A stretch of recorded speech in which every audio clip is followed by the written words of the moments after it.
Well, the impact of the prolonged drought became clear this week when the Crop Estimates Committee announced an expected maize harvest of 7.4 million tons of maize in the current production season. That is almost half the record harvest of 14.3 million tons seen in 2014. While it is sure to have a devastating effect on many farmers' bottom line, it will also trickle down to the rest of the economy and consumers' pockets. I'm now joined at the desk by Finweek Editor Jana Marais to discuss the impact of the drought. Good to have you with us as always, Jana. Hi, good. It almost seems as though the drought and the impact thereof has probably been underestimated, but yesterday we did hear the South African Reserve Bank Governor also alluding to the fact that this will see food inflation also increasing quite sharply. To come back to the agricultural sectors that might be affected, which come probably top of mind with regard to the worst output. Yeah, you've mentioned the maize farmers, and I think that's been a big concern. And we've all seen this footage and pictures of farms in the Free State where you know the mealie should be quite high by now, and it looks like a desert basically.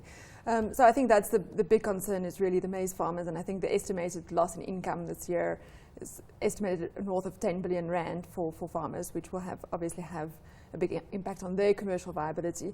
But then there's also the knock-on effect on producers who use maize as a feedstock. So you'll see the knock-on effect, for example, in red meat and poultry prices. But then also, seeds, fertilizers, people who insure farmers, so there is definitely a ripple effect that goes far beyond just the farm.